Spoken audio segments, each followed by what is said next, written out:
Today I'll talk a little bit about Bighead, which is our end-to-end machine learning platform. I'll cover the different components. For the agenda, I intend to talk about the background, design goals, architecture deep dive, and then talk a little bit about our open source plans. I tend to move a little bit, so I feel kind of bad for the cameraman. Okay, you're going to be okay? Cool. Um, so I guess overall, I just wanted to start. How many people have heard of Airbnb's Bighead? Okay, that's not too bad. A couple of hands. So some of this might be a little bit repetitive, but if you do have questions, I think we have office hours afterwards, and I could dive a lot deeper. This is going to be a little bit of a high level of exactly what we decided to do with Bighead. So background information. How many people have stayed at Airbnb? Okay, it would have made me very sad if there was only a couple hands again. So overall, as you guys are well aware, Airbnb's product is a kind of a global travel community that offers magical end-to-end trips, including where you stay, what you do, and the people you meet. And machine learning is imbued within the product. It's been there for quite a long time. And so historically, the teams that have built their own machine learning infrastructure were the search ranking team, smart pricing, and fraud detection. As you can imagine, as early as Airbnb existed, there was search. And so with search came search ranking. And so these are the teams that have staffed their own ML infrastructure teams. They are the ones that have invested the efforts and engineers to actually maintain their own infra. But there were significantly more opportunities to take advantage of at Airbnb. And so some of the use cases were paid growth. How do we know exactly where we invest our money in terms of advertising? Is there any smarter way we can do it? Is there any way we can use ML? Classifying and categorizing listings. How do we make sure that we give a better experience to the users by classifying their listings? Experience ranking, room type categorizations, which is a very interesting one. The room type categorizations is if we have photos of homes, is there any way that we can tell it's a bathroom, living room, bedroom? Yes, the use case seems silly when I just say it, but in terms of if we do automated ad generation, we really don't want to show you 5 pictures of bathrooms or 5 pictures of garage. And you can imagine that really tanks our conversion rate. And so there were so many opportunities for ML, but it's really, really difficult to staff an entire ML infra team for each of these use cases. And so I'm going to dive into kind of the 2 components of how we viewed ML. And this has really led to the inception of the ML infrastructure team. And so the intrinsic complexity is the complexity with understanding the business domain. These are also complexities that are fundamental machine learning, and you often encounter these every time you go into a machine learning problem. And so that's understanding the business domain, selecting the appropriate model, selecting the appropriate features, and fine-tuning, hyperparameter tuning your model. What are the incidental complexities? What are complexities that can really be solved and simplified? And so some of the incidental complexities are integrating with Airbnb's data warehouse, scaling model training and serving, keeping consistency between prototyping versus production, training versus inference. And inference, if people are not familiar, it's more of kind of scoring. Keeping track of multiple models, versions, experiments, supporting the iteration of ML models.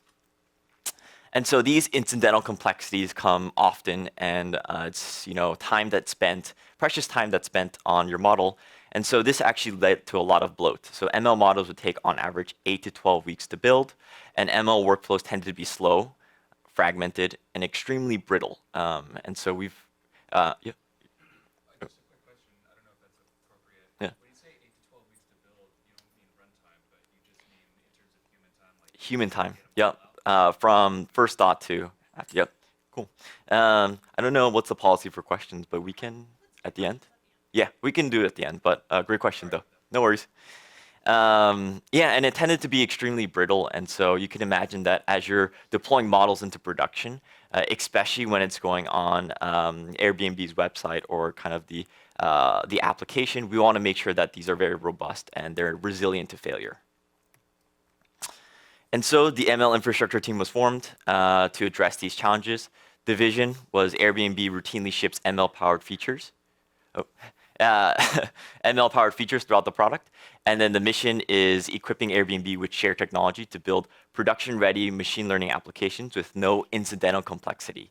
Obviously, the intrinsic complexity will always be there, understanding the business domain, as well as building the model. However, we really want to simplify the incidental complexities with it. Connecting to the data warehouse does need to be reinvented over and over again. We can really simplify that. This is kind of the pinwheel effect for ML. This was built by my predecessor, and it's kind of you start with your data management, and then you go into your prototyping, you go into your model lifecycle management, and then you go into productionization. And then there's this constant iteration. And the more you iterate, the better you can kind of build your ML models. And we want to make this as streamlined as possible. As you can imagine, we streamlined that iteration process. There's a lot more potential for development and new models to be created. So our design goals. These are the 4 goals that we had in mind when building our infrastructure. Our infrastructure, we started about 2.5 years ago building out this infra. And the 4 goals were keeping it seamless, versatile, consistent, and scalable. And I'll talk about each one and how it plays a role in each of our components. So defining seamless a little bit further. Seamless, easy to prototype, easy to productionize, same workflow across different frameworks. Making it versatile, supports all major ML frameworks, meets various requirements, online, offline, data size, SLAs, so service level agreements, GPU training, as well as scheduled and ad hoc training. Consistency, consistent environment across the entire stack, consistent data transformation, whether that's your prototyping environment or production, and whether it's an online or offline use case. And keeping it scalable, horizontally scalable and making it very elastic. As you can imagine, Airbnb is a very seasonal type of business, and so we do see spikes in traffic here and there, and so we want to make sure that we do have a very elastic infrastructure for that. So we'll go into the architecture deep dive. Bighead is primarily made up of these 7 components. It starts off with red spot, goes into that Bighead service, and then goes into your deep thought for real-time inference, and then it goes into ML Automator for your batch training as well as your batch inference. The environment management is through Docker image service, another component we own.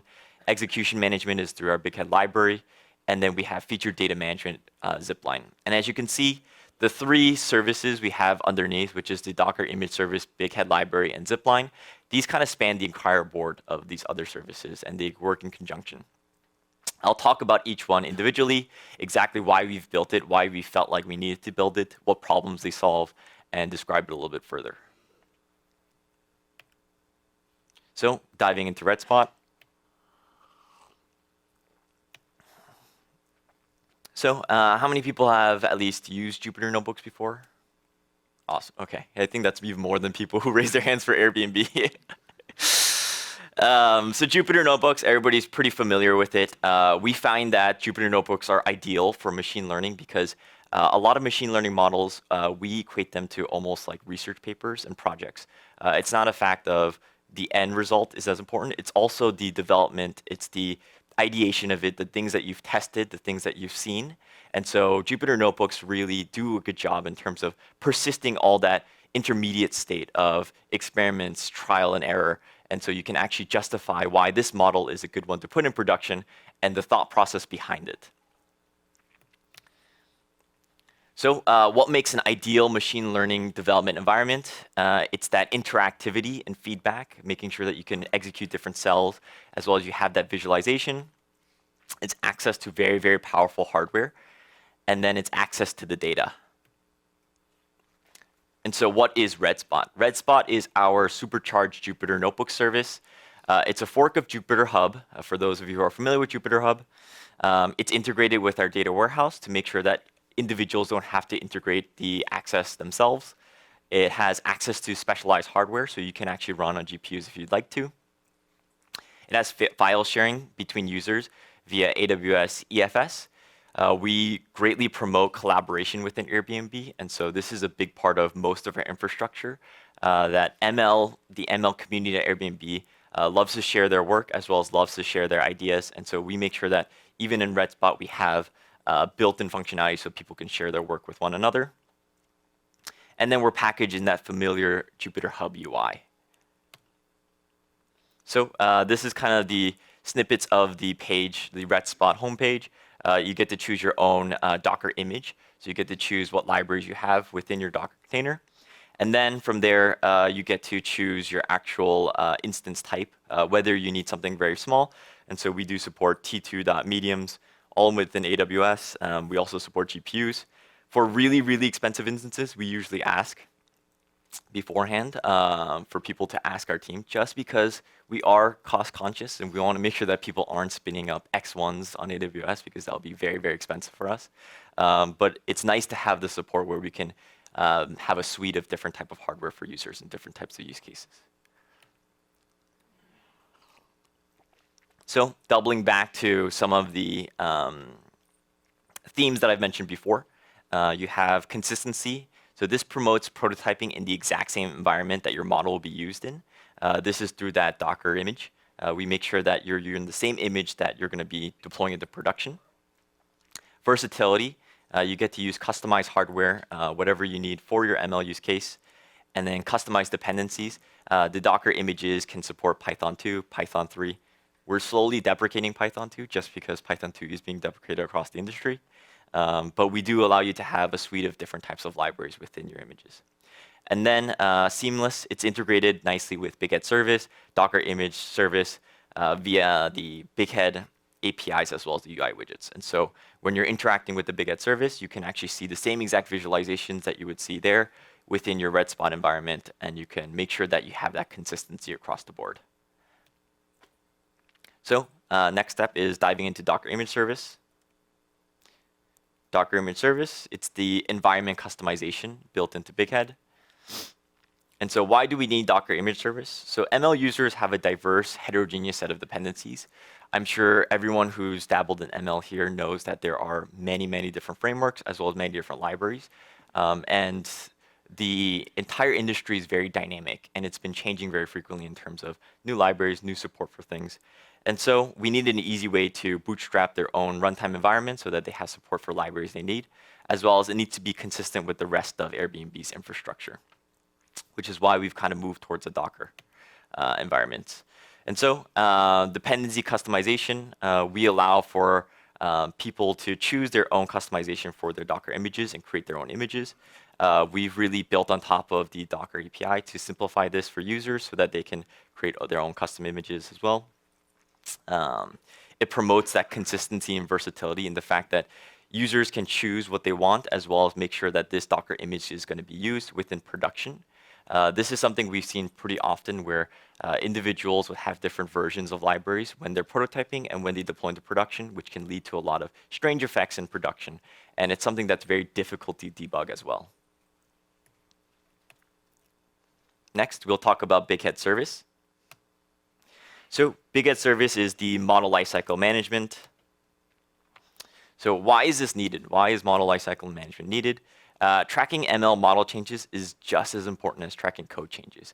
It's not just code anymore, it's also the model weights that you have to track. You have to make sure that you fully encapsulate just what you've actually put into this model. And it's, we would argue, a little bit more complex than just tracking code now. ML model work needs to be reproducible as well as sustainable. And so if there's any type of rollback, how do you actually roll back to a previous version of a model? How do you guarantee that that model is identical to what was trained before? And then how do you compare experiments before you launch models into production? This is also critical. How do you know whether the model that you've built now is better than the one previously? And so these are all questions that we had in mind, and we've kind of went out and built Bighead service for this exact purpose. And Bighead service does the model versioning. This is the UI component of it. You could see here, you have your model, you have the different trained models. You also have the version git SHAs for exactly what the code is for that was used to train that model. It also has timestamps for the data, the date that it was trained, so that you can actually correlate to exactly the date that all the features were used to as well. And then you could download the artifacts and actually port it over if you'd like as well and debug it. So we do understand that going into production has production incidents that always occur. And so we do have links to your Kubernetes cluster so that you can actually debug it if your inference is going wrong in production. And then the qualities again that I mentioned, consistency, it's a central model management service. And so we keep track of the Git shot to make sure the code that we version that. We make sure that we have the artifacts, so basically all the trained weights as well saved within S3, and that's also versioned so that you can roll back. You can also, we want to support in the future so that you can do experimentation to compare different versions of the same model so that you can see whether if you trained it on a week's worth of data versus a month that you can actually compare to see if one performs better than the other. It's a single source of truth. It's a nice place where Bighead users can go to see exactly what's deployed into production and exactly what is deployed in production, just because models can be fairly complex in terms of dependencies, as well as when it was actually last trained. And then seamlessness, it's context-aware visualizations carry over from red spot all the way to Bighead service to make sure that if you use certain visualizations, you have a consistent experience across the board. Bighead library. So ML models, probably everyone is very, very familiar here. It's highly heterogeneous. There are a lot of different ML frameworks out there. And Airbnb is full of different employees who have different experiences with different ML frameworks. And so some of the frameworks that we've seen are TensorFlow, PyTorch, Keras, MXNet, XGBoost, scikit-learn. And it's just wide across the board. And in terms of the heterogeneity of the data as well. The data quality is very, very different across the board, as well as you have your structured data and your unstructured data. And then in terms of environment, the needs range from GPUs to many, many CPUs to a single CPU, and the dependencies also were very, very different across the board as well, which is why, and so making it kind of concise, data in production is different from data in training. Offline pipeline is different from your online pipeline, and everyone does everything in a very, very different way. ML is not a standardized kind of format yet. And so we've built the Bighead library. It essentially is this framework that we've built where you can build wrappers around common ML frameworks just so that people can use what they're already familiar with. We don't really dictate whether you should use TensorFlow over PyTorch. We say that we have this wrapper so that we can serialize your model no matter what you use. And now we can make sure that code is the same exact code deployed in production and what you're using in prototype environment. And so basically we do have pipelines, and through this pipeline, it's a compute graph for pre-processing, your inference, your training, your evaluation and visualization. These are composable, reusable, and shareable. It supports popular frameworks like TensorFlow, PyTorch, Keras, MXNet, scikit-learn, XGBoost. We've built some of the pre-processing steps in C++ just so that we can share some of our best practices, and we've seen a 30x boost in performance compared to the Python implementation. And we also have metadata for the trained models as well, persisted within the Bighead library. And then for consistency, it has a uniform API to make sure that we can actually process it in a very similar way in your prototype as well as your production environments. And it's serializable, which means that we can actually port it over into production, have it online, offline, be the same exact pipeline. And so this is actually the config. So over here, you can see that we've specified the categorical features and then the numeric features, and then we instantiate a pipeline over there. We say for the numeric features that we want to do a nan to mean, and then for the categorical features, we do one hot label encoder, and then we attach an XGBoost classifier at the end, and we set the hybrid parameters. And so now we can port this over into offline training or offline inference or even online inference, and it's the same exact pipeline. And we can make sure that we have that consistency of code across all the different environments. This is just a visualization of the pipeline. This visualization you could have both in that prototyping environment called Red Spot as well as inside the Bighead service to make sure that you're looking at the same visualizations. And then the nice thing about it is you can serialize it very quickly, just the p.serialize. And this means that you can manually upload the model if you want into Bighead service, or we can automatically upload it for you as well when you're ready to deploy into production.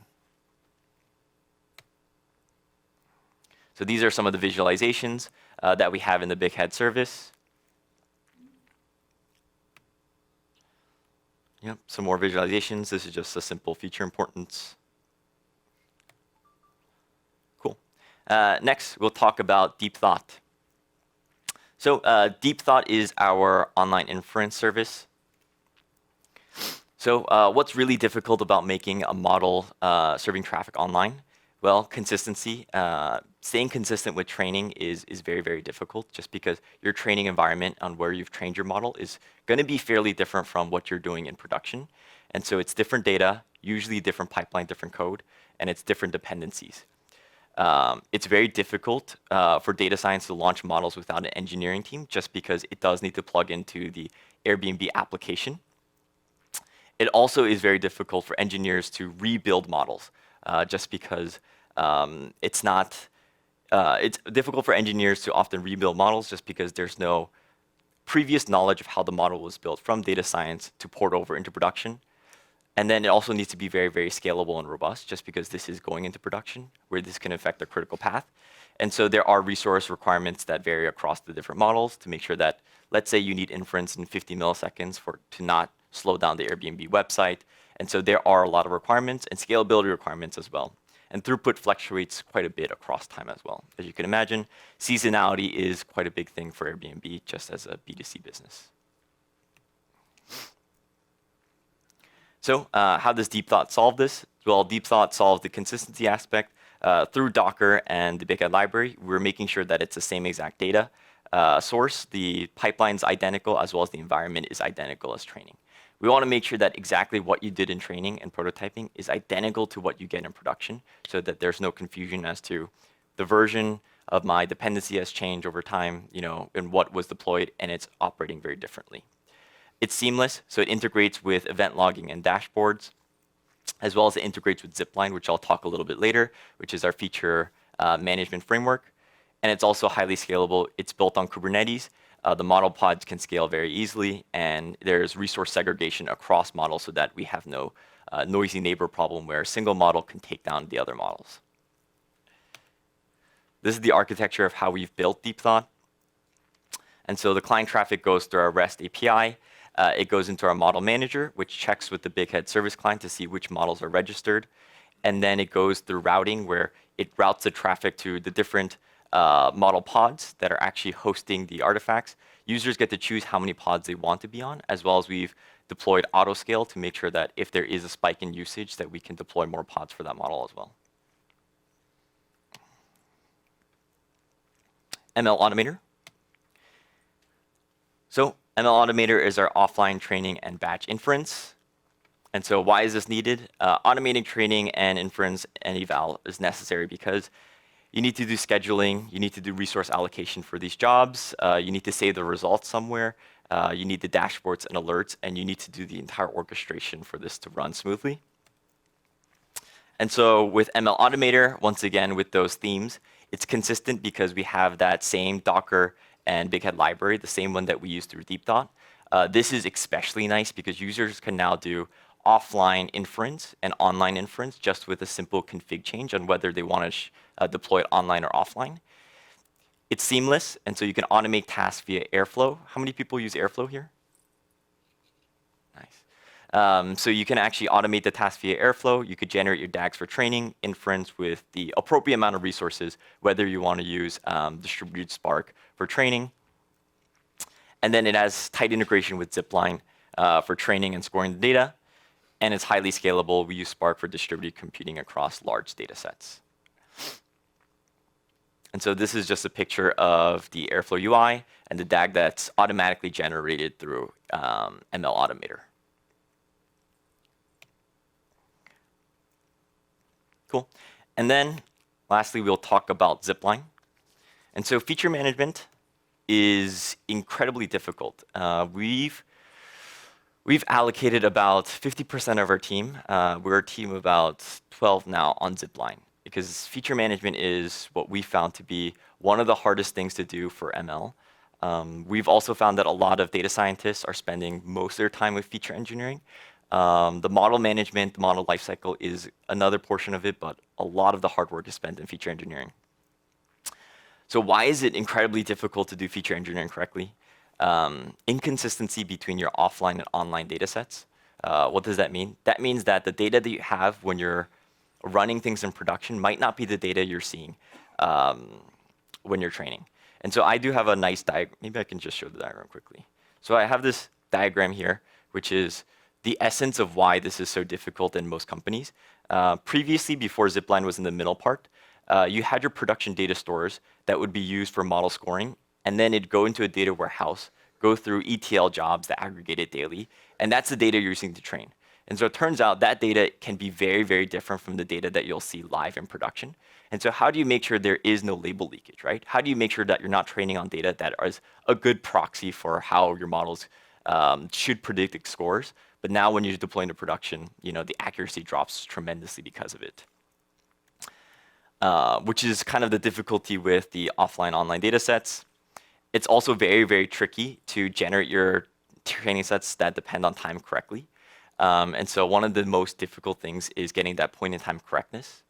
Especially as you can imagine, if it goes through multiple ETL jobs that aggregate it daily, you need to make sure that you persist the exact precise timestamps of this user has clicked on this button here at this timestamp, and these are the sequence of events.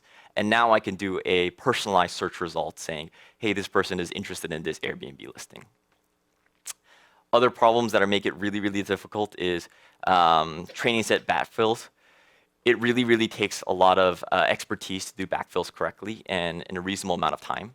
And usually, it takes a number of years of practice and painful understanding to understand that backfills is no joke, and making it efficient is very, very difficult as well. Inadequate data quality checks or monitoring. And so we've seen that feature drifts do happen. Over time, your features do change, and model training is best practice to make sure that you're constantly training your models depending on how stale your models get. But over time, there are models that don't have this best hygiene put into place. And so how do you know if your features are drifting slowly over time? And how do you make sure that you know whether to retrain your model or not? And then the other kind of hard thing about it, especially at Airbnb, is that unclear feature ownership. Who owns what feature, especially because these features are shared across the entire company. And so if the feature breaks, if an upstream pipeline breaks, who's responsible for fixing it? And so these are fundamentally some of the problems that made it extremely difficult for us. And so we've went out and built Zipline. And Zipline maintains that consistency across data from training and scoring. It maintains that consistency of data that you use in development to production. It also has that point-in-time correctness to make sure that we don't have any label leakage, as well as to make sure that if you do rely on intraday sequence of events, that we persist that as well. It's seamless. It integrates with Deep Thought and ML Automator so that you can make sure that you're using the same exact features that you're using in prototyping as well as in production. And then it's highly scalable. It leverages Spark for batch, and it uses Flink for streaming workloads. And so the way we've solved it is through this kind of architecture where we have Zipline in the middle as a middle layer.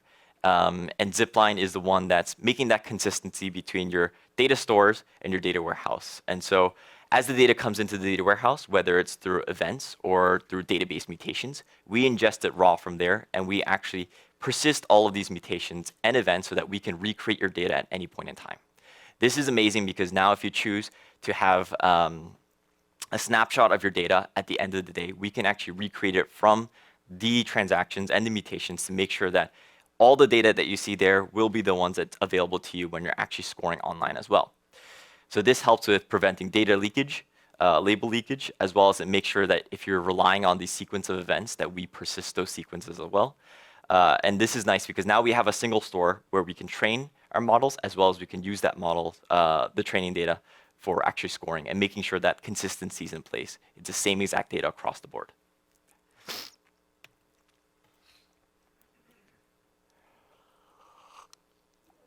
So overall, the summary, we've built this end-to-end platform to build, deploy machine learning models to production that's seamless, versatile, consistent, and scalable.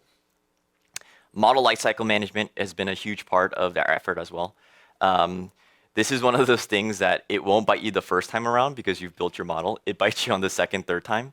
And on the third time, if you ever need to roll back to a previous model, it really, really, really is painful if you don't have good model lifecycle management. Feature generation and management was also a key point with Zipline. this is also one of those most painful things where feature engineering could be simpler, and we can really scale this out to the company and abstract away a lot of the pain points for users. And it turns out that a lot of the features that are being used across the board at the company are shared. And so if we solve it once, we could solve it quite for a number of people who are rebuilding the same features over and over again.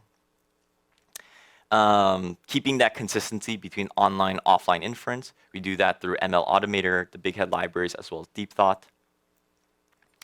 And then pipeline library support for major frameworks, reiterating on the fact that Airbnb is full of engineers that come from many different companies. The Google engineers really like using TensorFlow. The data scientists who come from Facebook really like to use PyTorch, as you can imagine. And so we really don't want to do an enforcement that everybody has to use TensorFlow or everybody has to use PyTorch. And this is a stance we've taken that's different a little than a lot of other companies. So if you look at TFX or a lot of the other frameworks, they've kind of built on top of one single one, and they're not really agnostic to whichever ML framework you want to go with.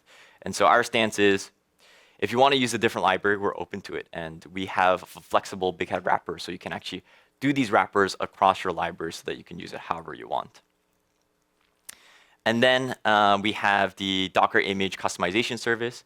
Docker has been a huge saver for us to make sure that we have this consistent environment from prototyping to production.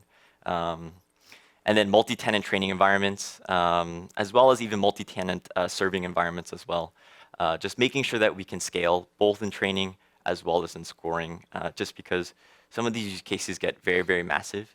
And more and more of the deep learning models and more layers that come into it require more and more resources for them to properly run. And so we want to make sure that we're highly flexible there. Bighead is built on a lot of open source technologies, TensorFlow, PyTorch, Keras, MXNet, scikit-learn, XGBoost, Spark, Jupyter, Kubernetes, Docker, Airflow. And so we're kind of following suit, and we're looking to open source this as well. For those of you who are already familiar with Bighead, probably know that we've been saying this for quite some time, but we have made concrete steps towards it. We had to delay a little bit as Airbnb gets ready for IPO, and there's a lot of work to be done still there. But we are going to open source, and we're right now in the phase of selecting our first couple private collaborators. Essentially, we want to dip our toe into the open source kind of space, and we want to just see exactly how much work it is. And so if you're interested, please email me. We're looking for partners, just a couple, just to really test the waters and see how much work open source is going to be. And then we'll be moving more towards that broad open source where it'll be open to everyone. Cool. Any quick questions?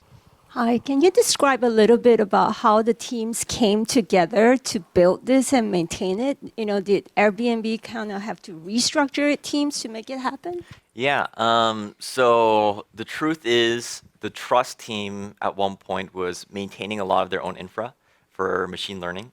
And it turns out that there were two other teams doing this as well. And from that point, it became pretty clear that building and rebuilding ML infrastructure was not the goal of the company. And so this team kind of came together with a couple of engineers who thought we should really standardize this across the board. And then from there, it's been growing and growing in terms of the number of use cases that's been onboarding. This is actually the third time we've built ML infra. So we're quite experienced at this. We've had a V1, and even before that, we had something called Aerosolve that I don't know if anyone's familiar with. There's a nod over there. But it was a learning experience across the board. And so, yeah, it's just more of, we've been bitten enough times that we keep rebuilding it, and it's a lot of work for engineers to maintain ML infra over and over again. And so standardizing it made a lot of sense. And so we chartered a team, got together, and kind of started building this out. But it started not so much top down, more bottom up. Yeah.